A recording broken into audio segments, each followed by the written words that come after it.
Islanders are playing 10 games out of 11 here at home before the All-Star break. The last game was on Tuesday. Zach Parise, who has really struggled to find the back of the net, scored the big goal in the 4-3 win. He tells his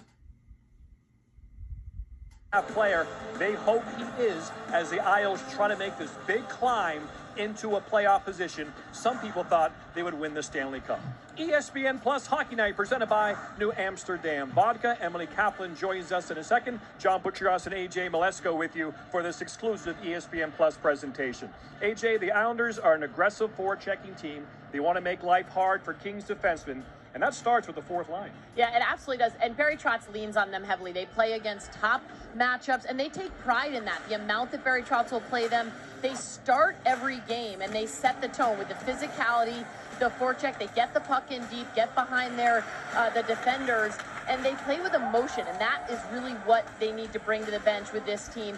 It's great to see them contribute some offense, but that's not really what they're leaned on. They're leaned on for the identity. They're leaned on for the heart and soul of this team. They play in straight lines. There's a simplicity to their game, and Barry Trotz really understands how important they are to this team's success. They're 8-2-1 in their last 11, and Kyle Palmieri is back tonight. He's in the lineup. The Kings, they tore down their team, AJ. This is a proud franchise with proud veterans. Now it's time to go north with these guys and the young players. Yeah, they've got a lot of youngsters on the team, which means they're going to lean heavily on these four guys, the core guys that are still around from their Stanley Cup winning teams.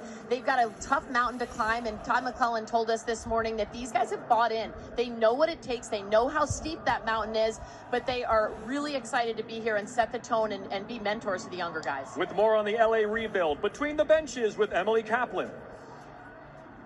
I talked to Kings GM Rob Lake last week, and he told me how vocal those veterans were at their exit meetings at the end of last year. They basically said it stinks the last couple years. At every trade deadline, you were trading away our friends and making the team worse, and the GM responded. He added guys like Victor Arvidsson and Philip Deneau, and then these young players that they've been stockpiled have now appeared on the roster, and the Kings veterans are in a much better place now. They understand the mission. They feel like they're ready to win. And Todd McClellan said before the year, the message to the team was, we've got no excuses. Now it's up to us to win. It has been a fun year for the Kings and a fun night for Drew Doughty, just the 359th player in NHL history to reach the 1,000 game mark. Opening faceoff on the way. Back to Arda. Thank you very much, Bucci. We'll get you caught up on all things around the NHL between intermissions. You will see the three of us, John Tortorella, Rick DiPietro, I'm Arda Ocal. Evander Kane, a lot of rumors are surfacing around his next move, and